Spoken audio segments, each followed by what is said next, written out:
તાનો દેવ થોડો પાછો છે ને કતારે ભાઈ ઘેર ઘેર જોગણી છું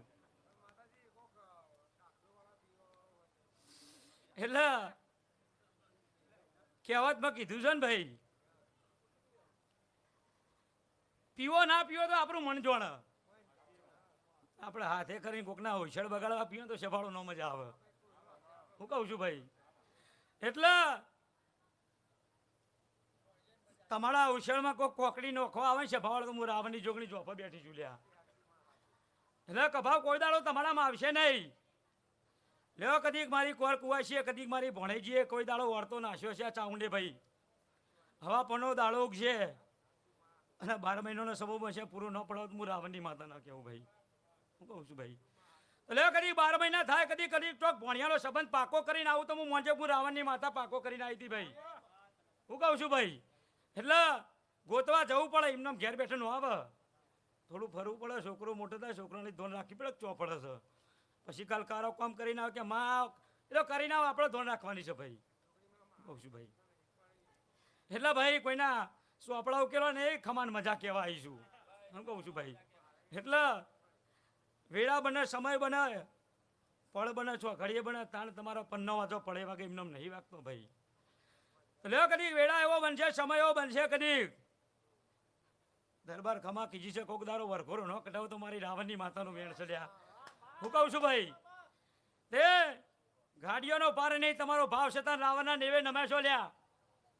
દુનિયા એમ કહે છે કે સરપંચ આવો પણ નહીં જતા, પણ રાવણનો ભાવ છે કેમ કે રાવણના હોટ હોય વધારે છે સભાવાળો. હું કહું છું ભાઈ, રાવણ હોય તો સરપંચ જીતે ને કે જીતે નહીં સભાવાળો. દુનિયા રૂપિયાની ખરીદે કોઈ દાર રૂપિયામાં ભાવ અમારા રાવણો નવ્યા નહીં લ્યા. એટલે ગામમાં સરપંચ હારો તો પડદાય હારી હોય લ્યા.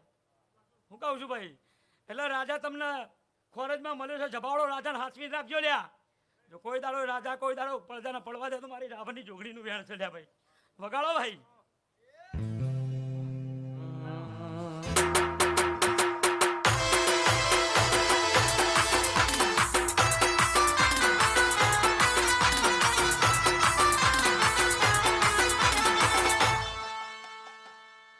ભાઈ ખમા કીધે ખમા નો થાય. કાલનો દાડો ઉગો, વેળા છોકરીયું પડ બને અને કોકના ઘેર ખમા થાય એમ નહીં, બધાના ઘેર ખમા થઈ જુઓ. પણ તમારો મન થોડો ચોખ્ખો રાખજો. જો કદી આવો ને આવો અવસર કદી હજુ ચૈતર નહીં ઉતરવા દઉં પાછો લાવી લેશે ભાડો. હું કહું છું ભાઈ, એટલે તમારું મન હશે તો થશે ને કોઈ દાડો નહીં થાય ભાઈ. કહું છું એટલે આ કોઈ દીકરા દીકરીનો અવસર નહીં ભાઈ, તે ઘેર જઈને ખાટલો લઈને ગોદરું ઓઢીને હોઈ જવાય. આ તો દેવનો છે ભાઈ અવસર. એટલે દેવના કોમમાં લડ્યા બાજ્યા હોય એટલે પણ આનું ઊભું રહેવું પડે ભાઈ. હું કહું છું લે ભાઈ, વેળાએ કદી હું રાવણની જોગણી દરેકની જે કહું છું ભાઈ. લે ભાઈ, મારા જોગણીના રોમ પ્રભુ એવું કહી રહ્યા છું ભાઈ.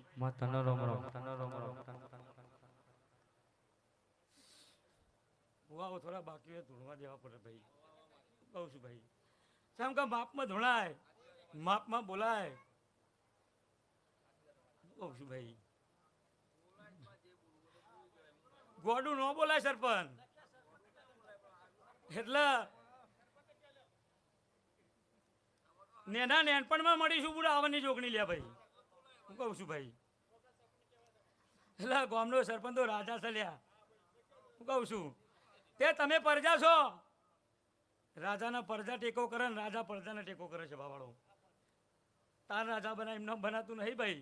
પછી રાજા બની જઈએ ને રાજા સરપંચનું કોમ પરજાનું કોમ કરવા ના આવે તો ફરી વાર વટાઈ ના મળે. હું કહું છું ભાઈ, પણ સરપંચ 5 વર્ષ 10 વર્ષ નહીં, આખી જિંદગી તમને રાખો છે અમારા રાવણનો ભાવ છે લ્યા. હું કહું છું ભાઈ, તો લે વેળાએ કદી કોઈ દાડો નમતી વેળા નહીં. આ બધો સરપંચ હું રાવણની જોગણી બોલું છું ભાઈ. હું કહું છું હે દુશ્મની વેરી બનાવવાની જરૂર ન પડે સરપંચ, આપોઆપ બની જાય. જેમ કે તમારી સેજ ચડતી આવે દુશ્મન પેદા થઈ જાય છે બાવાળો. હું કહું છું ભાઈ, એટલે કહેવતમાં કીધેલું છે ને ભાઈ, પાળે તો આપણા જ પાળા, બીજા કોઈની તાકાત નહીં ભાઈ.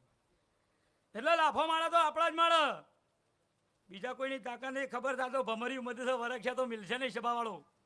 હું કહું છું ભાઈ, લે ભાઈ દરેકના મારી જોગણીના ખૂબ રોમ છે ભાઈ.